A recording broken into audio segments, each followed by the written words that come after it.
Let's. Yeah, the meeting is recorded. Yes. Yeah. Ready? Yeah. Do you see Yep. it? Okay. No white, purple, whatever issues? No, it's okay. We're on. Okay. Good. Perfect. Yeah. We're ready to Shall start. you introduce us? Yeah, we're ready to start. First of all, thank you very much for making it. I know it's like 4 p.m. For everyone, 4 p.m. in England. I know it's not the most comfortable time for anyone to start it. So first of all, I would like to personally take the CEO of the World Israel Battalion, which were working all the time to make all of those conferences happening. So Bella, thank you very much. As you all know, today our speaker is Alina Badachialov. She's a former member of the Israeli parliament. She was a member between 2021 and 2022. She also has a PhD from the Leeds University in strategic communications, and she was the former speaker of the Israel Battalion Party. She will talk with us about the importance of the Israeli Hasbara and are we actually winning or losing this. So if any one of you want to drop any questions, you can drop it in the chat. And after that, if we have any time when she's going to finish her presentation, she will answer any of those questions. Thank you very much. Thank you very much. Good evening, morning, I don't know what time is it here. And I'm going to start my presentation. We're talking today about Israeli Hasbara. I want to say a few words before I start this presentation, and I want to explain you the meaning of Hasbara. Hasbara is the Hebrew word saying explanation. It's just the literal explanation to explain the situation. We are here in Israel don't like this word like, I don't know, strategic communications or propaganda or even public diplomacy is used here less than the word Hasbara. When we're talking about Hasbara, we're trying to actually explain what's going on in Israel. And when I'm talking about explaining, it means that most of the world, either if it knows that Israel exists, it doesn't know what's going on here. We have loads of Arabic population all over the world, and we have quite a few Jews. And that's the situation right now, us against them or them against us. And this is the main reason the Israeli government is trying to explain what's going on, especially after the October 7th. The problem is that the Israeli government can't do it itself. We have quite not many, I would say, organizations that are trying to explain the situation or trying to tell the world what's going on. And when we're talking, just a second, when we're talking about, oh yeah, no, yeah. When we're talking about Hasbara, we're talking about a couple of units that is trying to explain the situation here in Israel. So it's the IDF spokesperson unit, which is the main, I would say right now, the Prime Minister's office, the Ministry of Foreign Affairs, and some of pro-Israeli civil society organizations, not so many of them. Let's face it, we are just in a minority, and the Arabic population right now is in majority in the war of words. And when I'm talking about Hasbara, it's literally the war of words. We are not fighting here. We are not combating here with the weapons. Our weapons are, I would say, pictures, television presentations, films, TikTok, and much more. The problem is that much more is still not enough. I would say the most famous campaign is Bring Them Home Now. We're talking here about hostages and missing families. This is a worldwide campaign known everywhere in the world, I think. At least I saw many pictures in the United States, in England, in many other countries. with the missing people or with our hostages. This actually families who are doing this campaign, it's non-governmental organization. It's just the families of missing and hostages that are combined all together, trying to explain the world what's going on here in Israel regarding the hostages and the missing people. So you probably saw all these signs, like this one, the yellow one, or the skits, as we call it, to bring them back home, or all these kind of pictures with children in the tunnels of Hamas that we're trying to bring back to Israel. This is actually a very good campaign, which is known all over the world. The families are doing it perfectly. And probably this is the best campaign that I ever can imagine here in Israel. All the others, I would say, much less useful. I don't know if I can show you, because I had technical problems before that with the showing films. Yeah, I still have them, actually. Levi, how do we solve this problem? You just may open it on YouTube. Just click Control and your main mouse button on it, and it will get you to YouTube. Control and which kind of button? Left button of your mouse. Yeah, it doesn't work either. Okay. You may just go out, just may go out of your presentation mode, and then. Yeah, that's exactly what I'm going to do, actually. For my greatest disappointment, we had these technical problems before that. Probably, Levi, probably you can start showing videos by yourself. Okay. And then we'll go on. I'm sorry about that. This is the technical problems with my computer.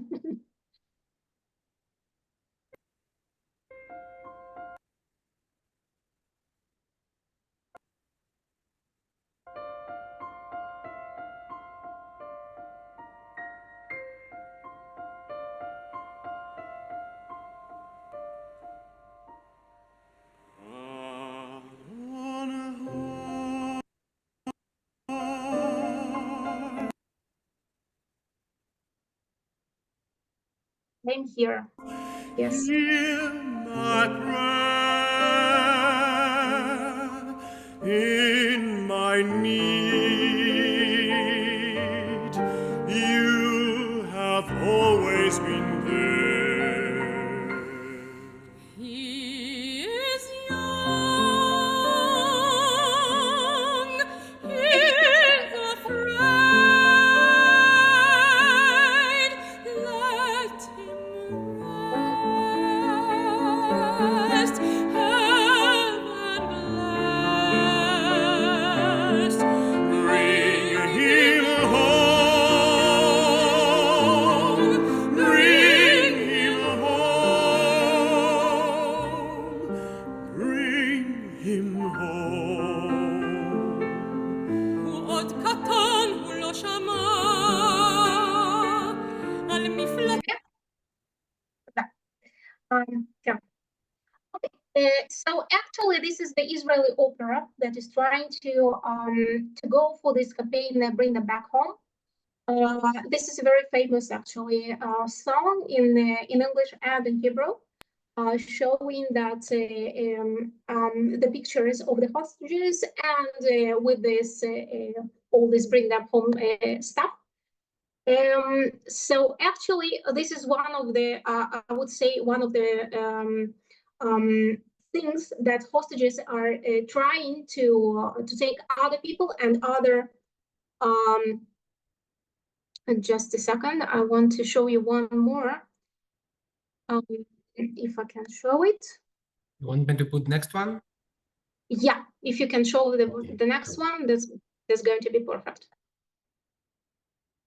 Just show a couple of seconds.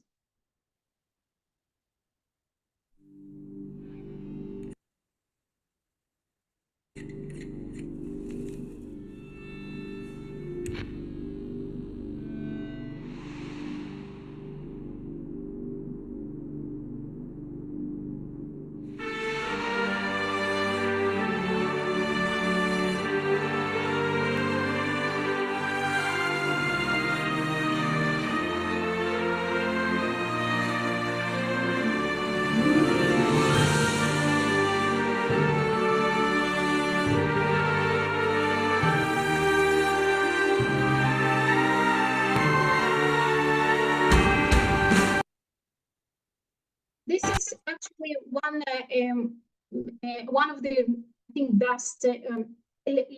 I'm going to start from my computer. This is one of the best, I think, musicians' composition. The song is Habaita, back home, which is actually the part of the campaign Bring That Back Home Now. A lot of musicians and actually you can see all over the YouTube different stuff from this campaign, and this worked actually good. Why I'm showing this? Because I want you to show the other things that Israeli government did, and the Israeli government, not non-governmental organizations, and actually it was less good. Okay, so this is, for example, just a second. Yeah, technology. Yeah. Okay. This is actually also non-governmental. I'm just going to show it to you. This some kind of non-governmental organizations. The purpose of this campaign is to show that Israeli women were actually raped, murdered, and so on and so forth, because it took several months for the United States to admit that there was sexual violence against Jewish girls on October 7th. So it was just a big campaign. Me too, unless you are a Jew. This was the first part of it. You and women, no excuse for your silence, unbearable silence, and everything with silence from the other part of this campaign. This picture on the upper right, is actually the part of this campaign before the listenings in the UN. The girls took part in it, just showing that Israeli women were raped, and nobody is taking care of that because they are Jewish. So this is a very famous action, and it was all over the television. It was really highly voiced, and this was really a very good campaign that showed the outcome of it was that the United States admitted at some point that there were sexual crimes against Jewish women on October 7th. It took, as I said, a couple of months, at least 4 or 5 months for UN to admit it, but it was really a very good women campaign against sexual violence against the Jewish women. So here we go to Israeli Defense Forces. They have their own site. You can see how many subscribers they do have, how many videos they posted, and actually they have a huge capacity. The time I've been working with the Israeli Defense Forces, they had about 100 people in Hasbara unit.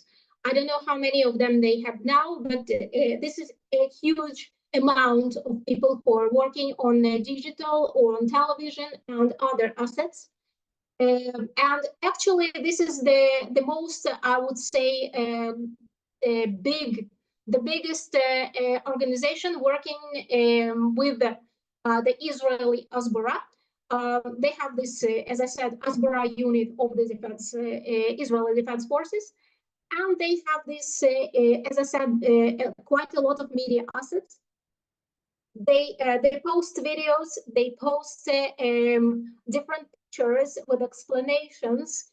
They post a lot. They actually send to different kinds of types of international and local media. All the footages they take from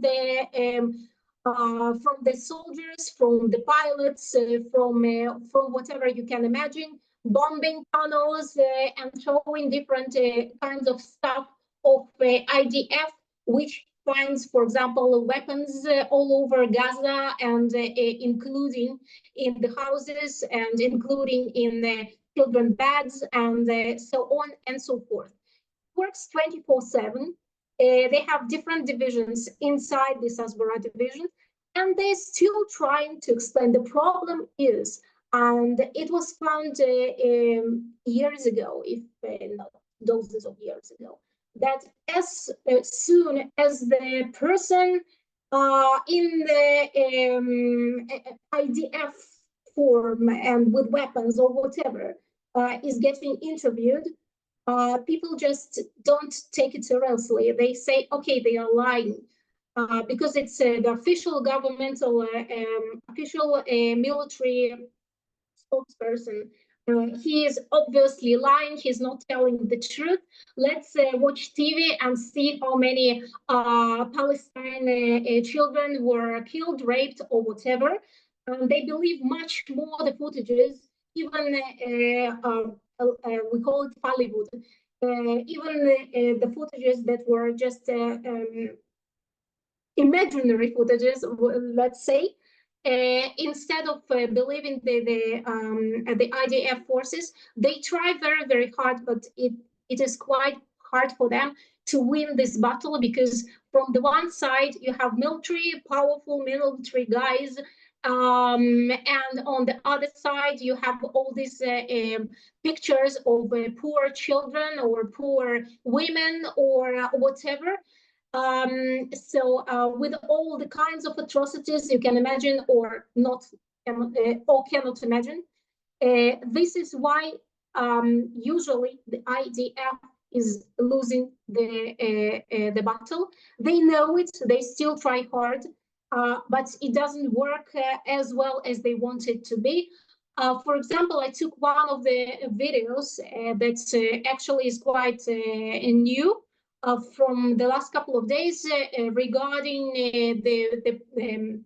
all these pride parades and explanations of what's going on in Gaza under Hamas with all these gay guys or LGBT community or queer community, because a lot of LGBT are protesting all over the world on the side of Hamas, on the side of Gaza.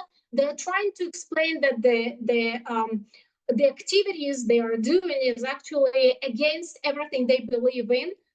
The problem is it still doesn't work, because once again, nobody believes military, or quite less people believe military, and they still continue with all these parades, free Palestine or whatever, help Hamas save Gaza, and all these campaigns, only campaigns like that. So can we see it a little bit, this campaign? I'll try. Oh, I'm trying to okay, I'll later show it to you, just to explain what I'm talking about, to see the graphics and how good actually the IDF is working on these videos. They know the audience, they know how to answer the questions. They know how to make videos more attractive. The problem is, against all this machine of let's say pro-Palestine activists, they simply cannot win. One more thing that you have to understand: all these pro-Palestine organizations get massive donations. I mean, it's even not hundreds of thousands of millions. It's just millions sometimes. And all these millions are going for the protests, are going for these videos, and are going for supporting anti-Israeli agenda. They do it quite well. They sometimes manage to, let's say, manage to get to the hearts of different writers, journalists, whatever, even not Arabic.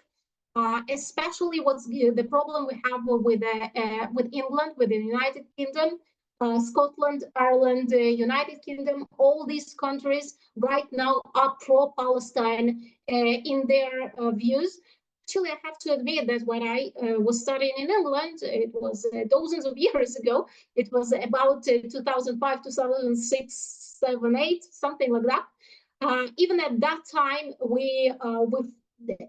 I felt all this anti-Israeli agenda, especially when we had this the Second Lebanon War.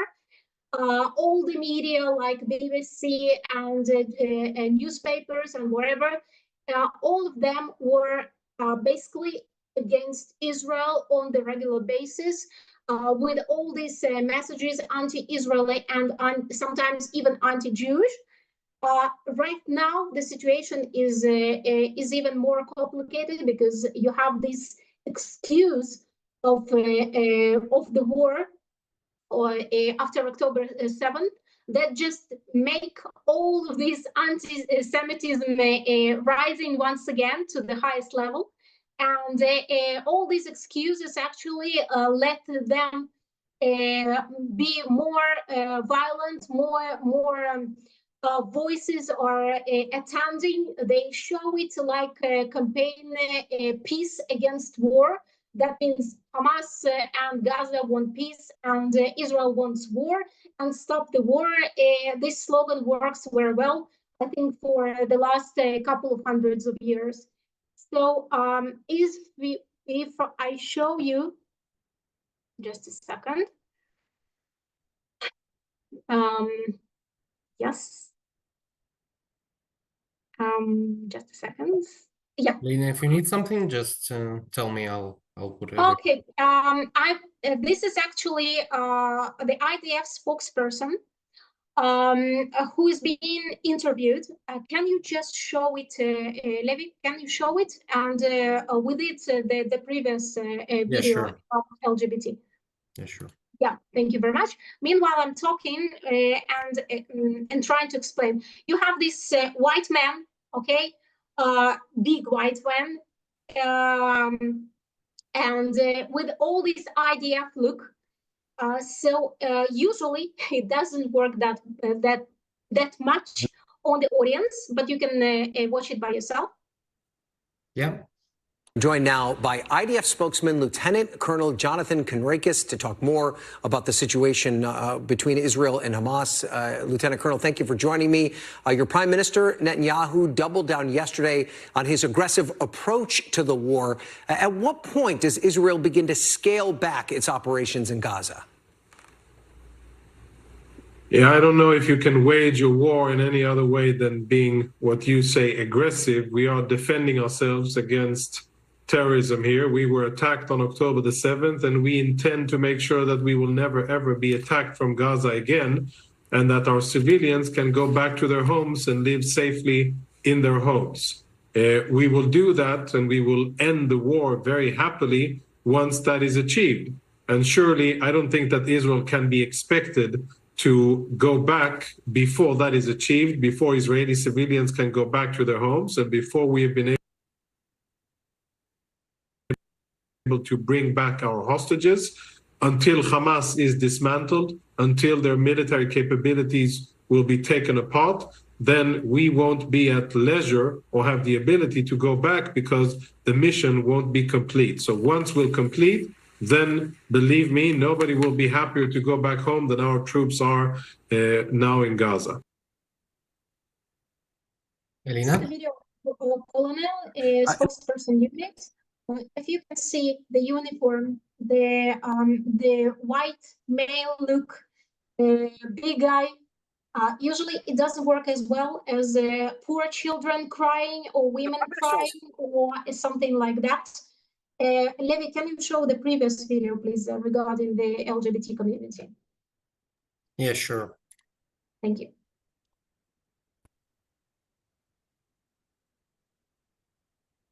What if you attempted to celebrate Pride in an area ruled by terrorists? As the month of June comes to an end, many countries around the world, including Israel, recognize Pride Month. This is a month to celebrate love and freedom and work toward equality. Hamas, on the other hand, continues to show their genocidal agenda. For 17 years, Gaza has been controlled by this cruel, oppressive, jihadist terrorist organization. Over these years, many stories of the LGBTQ+ community and other marginalized groups from Gaza have come to light. Have you heard of the story of Mahmoud Ishtiwi? He was a former Hamas commander who was executed by a fellow Hamas member solely because he was gay. And what about the story of Abdul? He was arrested and held in inhumane conditions for being gay and later fled Gaza. Hamas's cruelty doesn't stop at queer people. Did you know that according to UN officials, 70% of women in Gaza were victims of abuse or domestic violence in 2022? If you really care about equality, then removing Hamas from power in Gaza is the only way for a future of human rights and respect in Gaza. Some lecturers on psychological warfare was saying you can't combat lies with truth and facts. This is the main reason why actually the Israeli side is usually losing the war, because we are trying to operate with facts, we are trying to show graphs, we are trying to bring the stories, and on the other side they don't need to do anything. They just can sit children with their moms and cry near the wrecked house. That's probably enough for most of the world to feel sympathy for the other side. They think they are actually their position is that Israel is strong. It has IDF. It is suppressing the population of Gaza, and it is trying to destroy the people of Gaza. It's trying to kill all of them just to free the territory and just to move there. That's probably their the international view of the conflict. They don't know anything. They don't know facts. They even don't know where Gaza is. They don't know that Israel is not in Gaza since 2007. The problem is that they do know that you have children and women suffering there, and that is more than enough. That is why sometimes when you start talking, especially when I'm talking to some of my colleagues from United Kingdom, sometimes the first question is, how do you feel with the apartheid of Gaza? And you have nothing to answer there because you don't feel anything since there is no apartheid there. But this is actually instead of shalom or good morning. So when you start the conversation with this sentence, you have to all the time try to explain yourself. Hasbara is explanation. The problem is that you have to explain yourself when the other side is combating you, which is quite hard. You can see, if you just open Google, you can see a lot of interviews when the Israeli part is trying to explain the situation and the journalist is just attacking him and not allowing him to say a lot of words just because they have their own position on the conflict. And they know, and I'm putting it in commas, they know exactly what's going on, and the Israeli side is lying and trying to explain the apartheid it is doing in Gaza. So this is actually why in this conflict it is quite hard. It is quite hard to explain whatever to the other side, just because you're always doing Hasbara. Okay, you're always explaining and giving facts and trying to show pictures of what's happening, and no one is listening to you. So I'm going to show you just a second.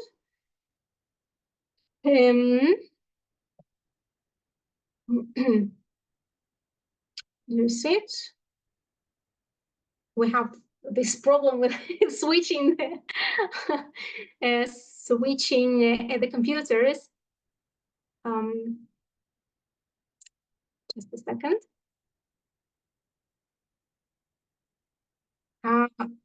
Okay. No, it's not it. Just a second. I'm sorry.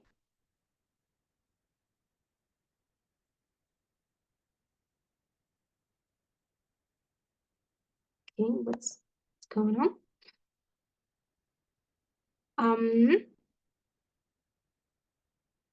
Okay, now, yeah, good. Exactly.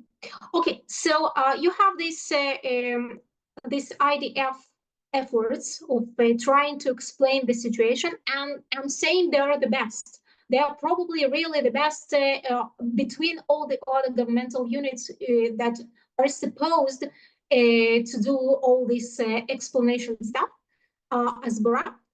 But you also have this Ministry of Foreign Affairs, which was about actually to give the better explanation to all of this situation, since it has different divisions of ministry workers that are knowing the different publics and should be explaining much better. The problem is that they cannot do the proper work since probably this is not their, I don't know, obligation, intention, whatever, call it whatever you want. Just a second, I'm going to show you the print screen that I took. This is the best thing I ever found regarding Ministry of Foreign Affairs Hasbara. Q&As, what's going on since October 7. A lot of questions, a brochure, which is quite not interesting and non-representative, and it is just quite useless because it's complicated. It's just not nice to watch.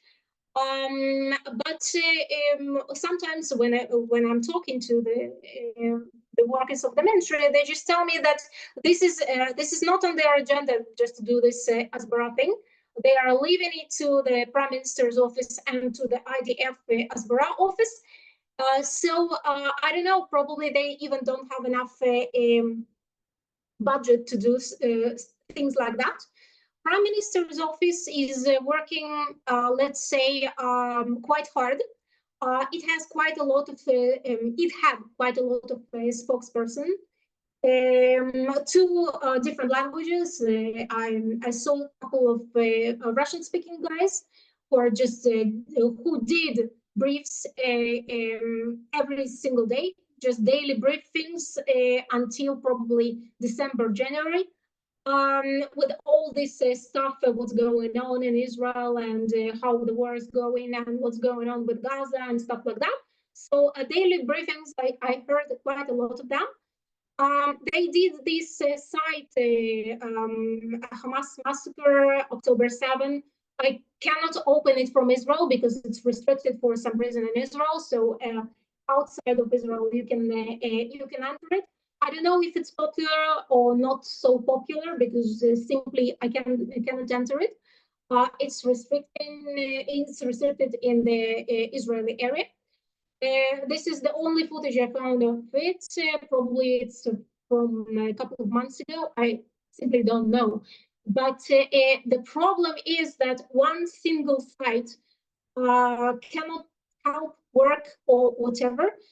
Even if it has all these gallery things and the atrocities that Hamas did to the southern cities and took hostages and explanations and stuff like that, I can tell you that all the people I was talking to that are trying to explain why Israel has to stop its war in Gaza, they just ignore all these footages. They say, okay, what do you want from Hamas? They're just trying to save their people. They're against apartheid, and this is the only thing they can do. They are not terrorists; they are just freedom fighters. And let's deal with this thing altogether. So probably yeah. Just wanted you to pay attention to the questions we have in our chat conference. I'm going to finish the presentation and I'm going to read all these questions and answer them one after another. Okay, so just write down all of them right now, and I'm going to talk about it when I finish. it's just going to be, I think it's going to be better. So if there is something urgent, just Levi, tell me please, and I'm going to answer these questions immediately. This is the spokesperson of Prime Minister's office, Tal Henrich. Actually, what she's doing, she's just being interviewed by different international media, explaining the situation with the very same messages. IDF is working, and all the others are working. I think that the messages are more or less the same, at least at the beginning of the war. It was just the explanation why the war is happening. And after that, according to the what's going on there? Yeah, sorry. Okay, so this thing, Levi, what's going on with this sign, red sign? It's okay. Just Okay. someone wrote down something. I'll check it. Okay, thank you very much. So actually, they changed these messages according to the situation, according to occurrences, and according to what's going on here in Israel. All of them are talking in probably more or less the same voice, and it is still not enough. That's exactly our problem, because if you can see, all these people are interviewed. And they have all these titles of Prime Minister's office or IDF or whatever. And since you see officials, usually what's going on, when you see officials, you don't take them seriously. You take them as someone who is obligated to say certain things. Probably some of them are lying. And they are not, they don't look emotional, they don't cry, they don't outbreak or whatever. And this is the main reason why all the other footages are working much better. So, yes. Just a second.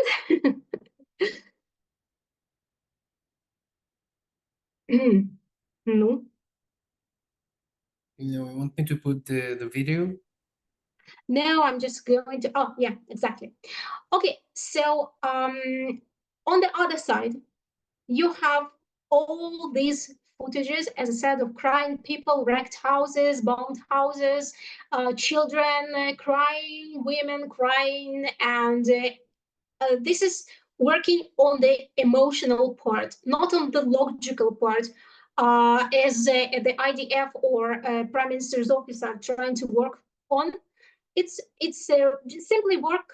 It's working on the emotional part and trying to bring back to bring hearts and minds towards the population that is suffering.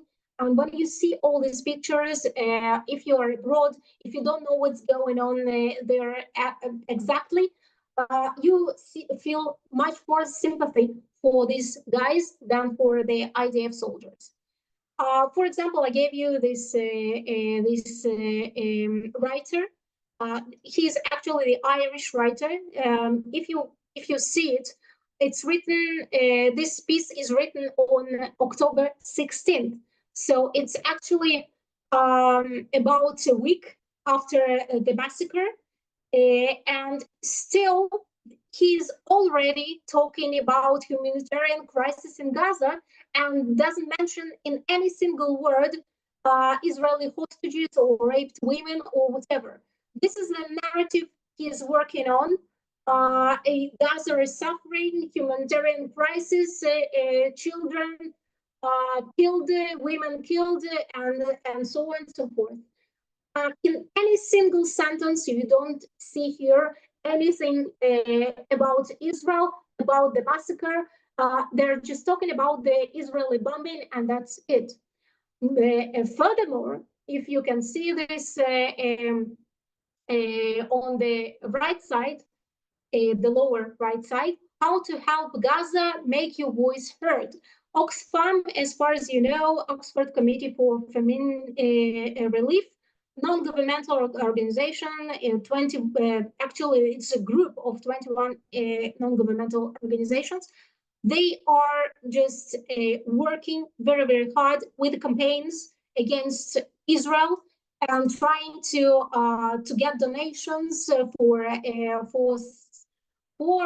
Palestinian suffering and so on and so forth. And they're not alone. That's exactly the problem. If you can see, donate, help children, if you may pay attention, it's always about children and women. You almost don't see suffering men, because suffering men are not so, let's say, are not so nice to see since they are men. Humanitarian crisis is always about women and children, not about the elderly men. So you can see how many donations are asked, and I took a couple of sites that are trying to to get donations. UNICEF is the United Nations International Children Emergency Fund, and you have these emergency funds all over the internet, collecting money for Palestinian suffering, whatever. I don't know how much money is actually going to Gaza, and how much of that is going for different protests, for pro-Palestinian protests all over the world. You can see the campaign ceasefire now on October 18th. That means less than 2 weeks since the beginning of the war. It's actually it was actually even not the active phase of this war. The ground forces were still not there. It was just about a little bit information getting from Gaza and trying to get back our hostages. So at that time already, you can see this campaign ceasefire now, which means that nobody is talking about the Israeli hostages. They are talking once again just about the Palestinian side and Palestinian suffering. Communist parties all over the world, socialist parties, left-wing parties are all together working for the Palestinian side, and I'm talking about India, United Kingdom. You can see also all over the world different socialist parties, more or less with the same messages: stop the war in Gaza, end Israeli state terror, genocide, and so on and so forth. Once again, you can see that the pictures are talking about suffering, children suffering, bombings of the houses, and more or less that's it. So you don't see these terrorists running and killing Israeli soldiers. You don't see this Israeli hostages or whatever. You just see that Israel is doing the genocide, and you can see that the message is all over the world via different communist parties or socialist parties is more or less the same. This is one more socialist party. You can see that it's more or less the same: genocide, stop the massacre, ceasefire, and stuff like that. This is actually British. This is the British communist socialist party.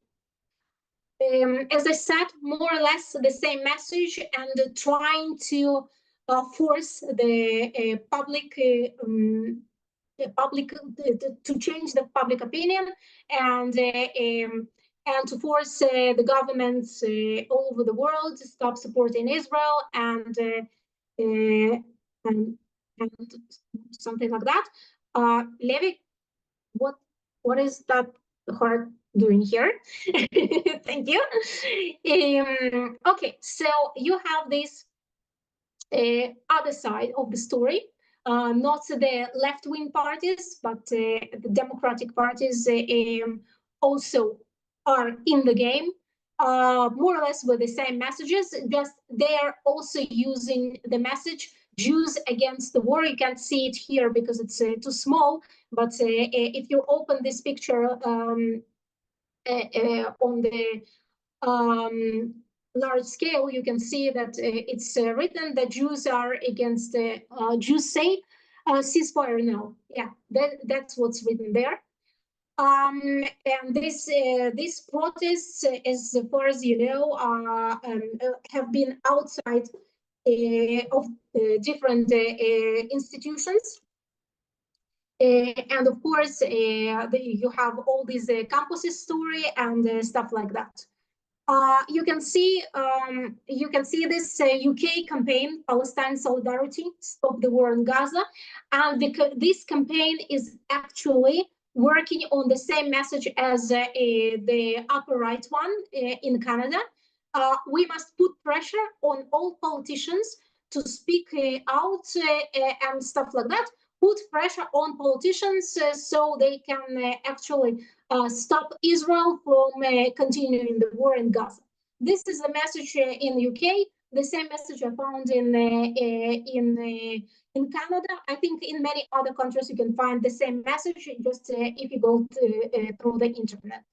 The point is to put pressure on decision makers, so they actually condemn Israel and stop supporting Israel. Also stop sending weapons and so on and so forth.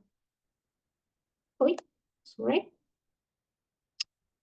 Okay, one more thing. This is actually the presentation, but I want to show you two. I wanted to show you two videos. Levi, can you show these TikTok videos? I want to talk about them a little bit.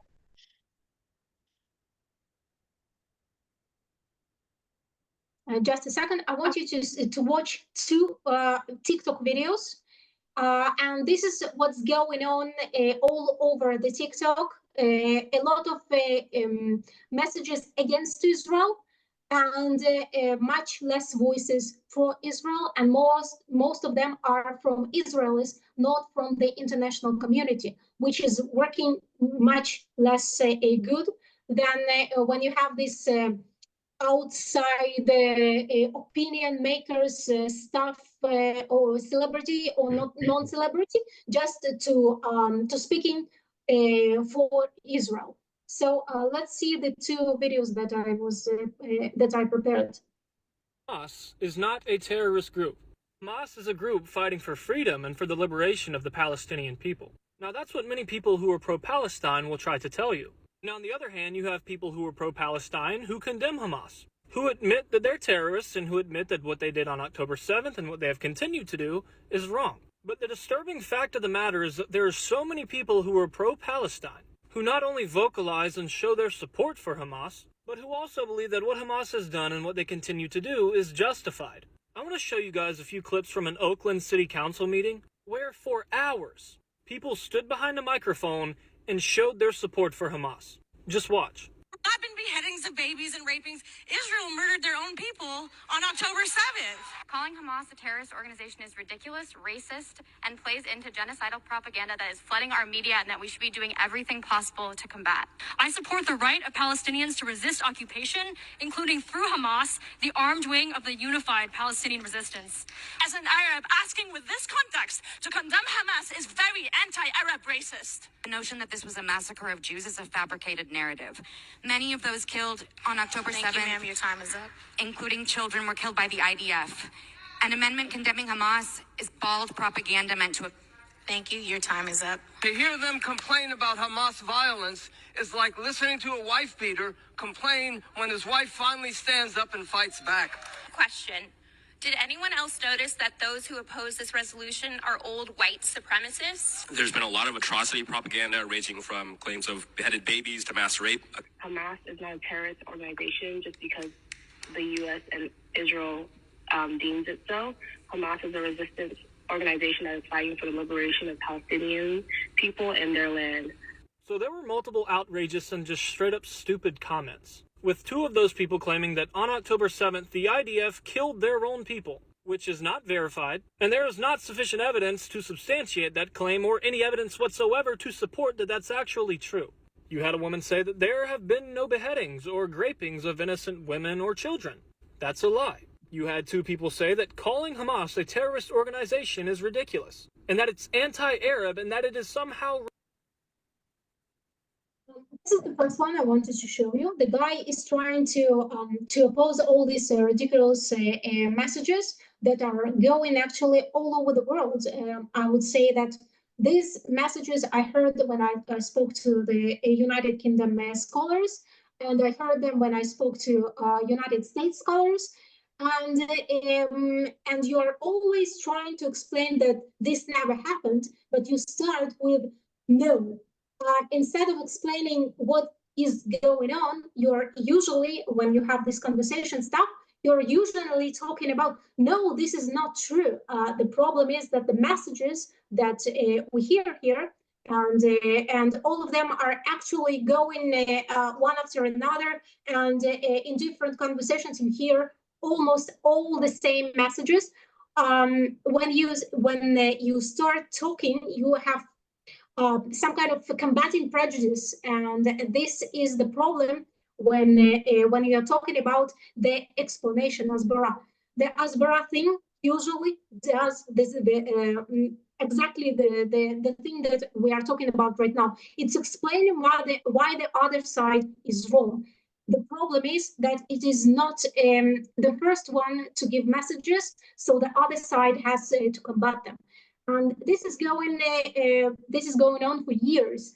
And the main reason why it's going on is that we have not enough, let's say, talking people or talking heads that can explain the real situation here in Israel, and trying to, not to beat the other side, but just to give the explanation of what's going on, to give the truth and to explain this truth.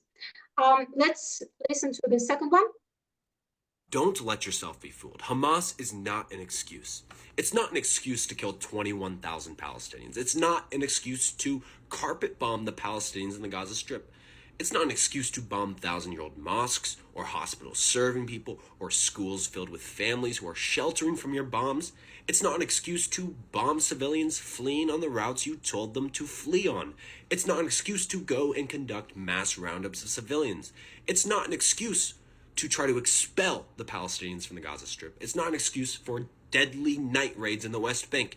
Hamas is not a valid excuse for genocide and ethnic cleansing of the Palestinians. That is clear. Don't let yourself be fooled. There is no excuse. There is zero excuse for what Israel has done, has been doing, and will do. Anyways, that's all for this video. Thank you for watching. Make sure you copy the link and repost, and free Palestine.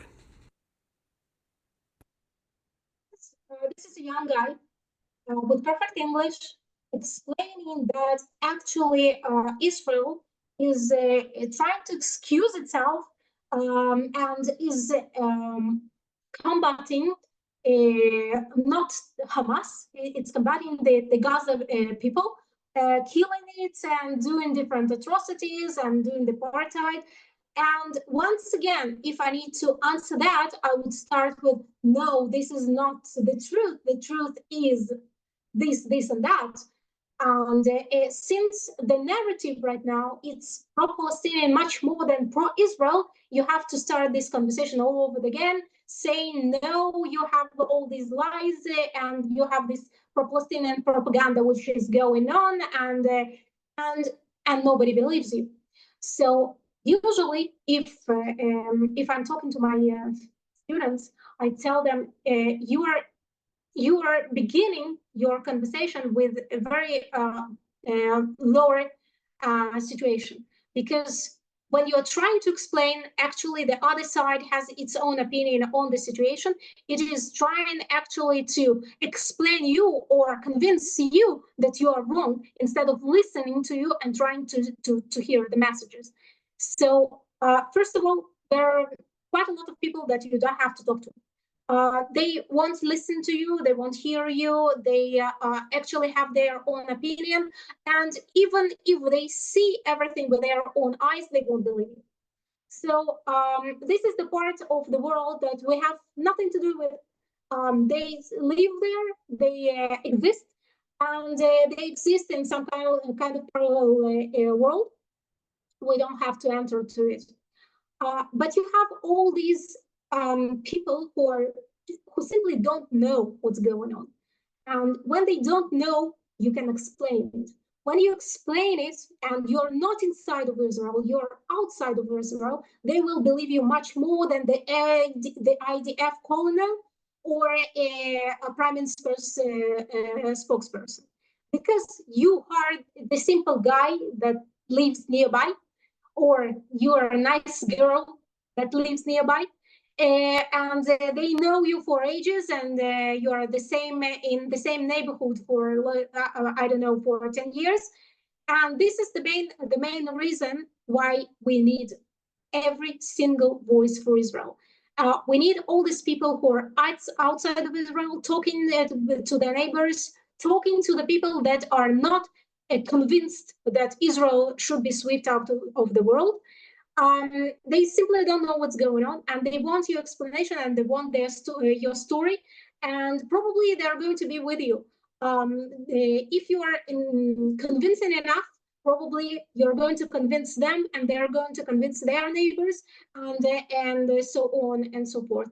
Jews are, let's say, quite a lot of Arabic population in the world is doing the same thing. They are just convincing everybody they know. I saw it actually a couple of months ago when I was to this conference outside of Israel. There was one Palestinian guy that was talking to everyone, explaining how miserable he is, and found quite enough friends saying, yes, we're going to support you outside of our conference. We're going to our country, and we're going to do. We're going to be your advocates. So when I do the same thing, sometimes I do find people, but it is more complicated for me to do this thing, because I'm in the first place Israeli that is lying, that was some kind of official, and I definitely don't tell the truth. He looks like a very innocent old man, and every single word that he is saying is actually accepted as a complete truth. Nobody is questioning him. Nobody is trying to understand what he's talking about. Just his miserable side is enough for everything. So once again, if I'm talking to anybody abroad who are quite favorable of Israel, I'm telling them the same thing over and over again. If you can talk to your neighbors, friends, friends of your friends, or whatever, and just try to explain what's going on, this is more than enough, and this is more than anybody else here in Israel can do. It doesn't matter how many videos I do on TikTok, how many videos I post on YouTube. I'm still accepted as a liar. And everybody who is not in this community and is outside of Israel is accepted as a very is accepted as a person who is telling the truth and not telling the same lies that the IDF or whoever else is talking about. So thank you. I'm going to answer questions right now. Okay, I start with the first one. Why the state isn't investing enough in Hasbara? This is the question I'm asking for the last 10, 15 years, everyone I say. We had this Ministry of Hasbara twice in our history, twice, I think. The first time it was Yuli Edelstein from the Likud party, who was the Minister of Hasbara. The second one, it was Galit Distal from the Likud party, who was the Minister of Hasbara. She quit on October 8th, as far as I remember, or 9th, something like that. actually in the first week after the October 7 massacre. The reason that we as a government or we as a state don't invest enough is because the state of mind is that the official structures, official organizations cannot combat properly the lies all over the world, the pro-Palestinian vision all over the world. And this is the reason it's quite costly, and they don't want to invest in it. I was talking to the officials, even not once and even not twice, and tried to convince them to invest in this area. There were periods that some guys, including from the Ministry of Defense, were listening to me. And for my greatest disappointment, nothing happens. Nothing happens still since then. I'm the one who's trying to move this story with some of former IDF Hasbara soldiers. And for my greatest disappointment, we are still in the same place. We just cannot beat the system. That's the main reason they are not investing any funds. Why Israeli embassies around the world didn't launch a special program to help young Jewish students to support Israel Hasbara? I heard that they would. I don't know if there is anything done with that thing. Israeli embassies around the world are working hard. The problem is that they don't have enough money for that. The Ministry of the ministry just doesn't have enough funds for Hasbara, and I was told this even not twice, since probably 2009, 2010. I'm trying to understand what's going on with the Hasbara in the ministry and in the embassies, and every time I'm told that they have this low budget and they don't have enough money even for them for their regular work, so they don't have any money for Hasbara, and that's why it looks very miserable there. Why do you think the Prime Minister of Israel isn't visiting enough countries to promote Israel Hasbara? To be honest, I think that the Prime Minister cannot travel right now because we have this war going on here. And if he's going to start traveling, then probably the war is going to finish itself. So he's trying to do the interviews, especially for the American media assets. I don't know if it works or not, because he is, once again, an official, and usually people are accepting officials less favorable than any other spokesperson. So he did these interviews, and the former Prime Minister Naftali Bennett also did a lot of interviews for different English-speaking media. But this is just a couple of voices that are talking for Israel. They are simply not enough. And once again, one Al Jazeera video with poor children and women, and as a foreigner, you just forget all these right words that were told by the Prime Minister or former Prime Minister. Why the current Prime Minister only gives interviews to pro-Western channels? The perfect question. He doesn't like being interviewed by the Israeli media because they are quite criticizing him. And he gave, I think since October 7th, he gave only one interview to Channel 14, which is favorable for the government. All the other media just simply don't get interviews. This is actually the story of many years, because he has given his interviews only before the elections.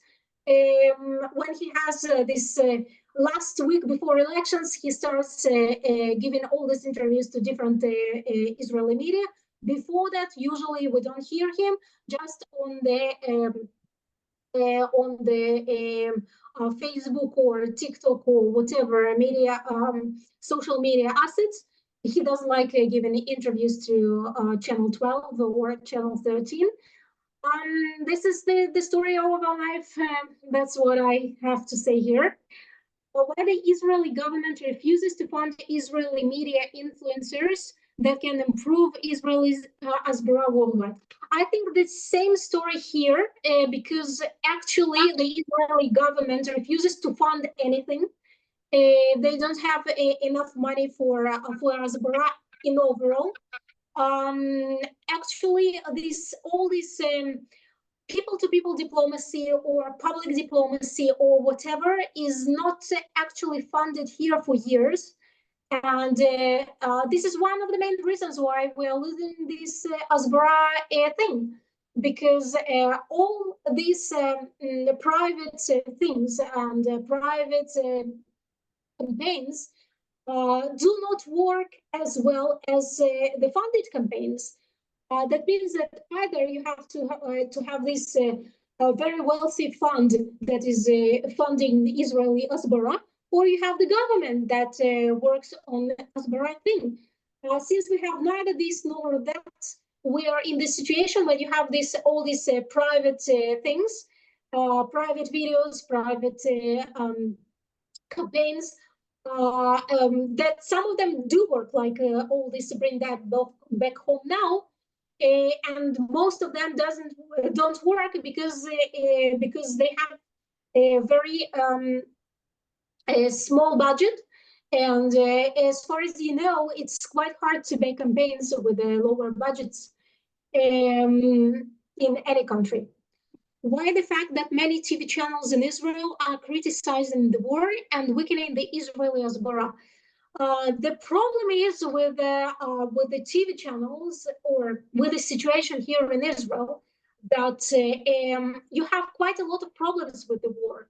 And I have to admit that that the war of 8-9 months is quite a long and tiring war. You have the soldiers the military soldiers that have been in Gaza or in the north for many months, and they are tired, and you have problems with weapons, and you have different stuff. So the problem is that the channels are not criticizing the war; they are criticizing the officials. And when they criticize the officials, and sometimes it's right and sometimes it's wrong. I have to admit it. So when they criticize the officials, you all have these international voices that are telling, okay, if Israel is not happy with the war, so all the other world has to be how it has to feel. They have to be not very fond of this war too. Okay, why is it much less popular in the field of Hasbara to invest in the emotional front and talk from its perspective rather than the logical front? The problem is that the emotional front is like with pictures of killed children, bombed families, raped women, and stuff like that.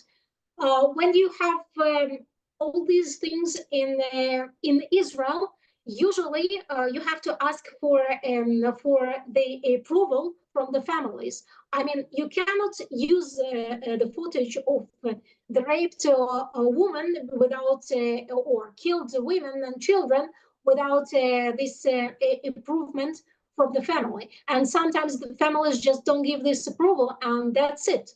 So you have all these footages of October 7 massacre months after they were collected, because the families were against of showing it, because sometimes you can see women in inappropriate condition or children killed or whatever. And this is the main reason why the families feel that they cannot, these footages cannot be shown to the other people. They don't want other people to see their loved ones in this condition. And in Gaza, you don't have to have these permissions at all. You just footage it during the, I don't know, during the bombing, and sometimes you just create the picture. You could see many times the killed children woke up and started walking. So you don't have anything for that. You don't have the permission, you don't have the approval, you don't have to wait even a second. And this is the main reason why the emotional side of their propaganda doesn't emit the logical part of Israeli Hasbara. This is the usual the question of anyone who is dealing with Hasbara. What should you do in front of all these footages from the other side? During this war, I think this was the first time the families approved the different footages that were quite concerning, I would say, of beaten and killed girls and raped women and stuff like that. This was the first time, actually, all these footages were approved. Before that, if you start searching the web, you won't find, I think, even a single footage of that kind. Anything else?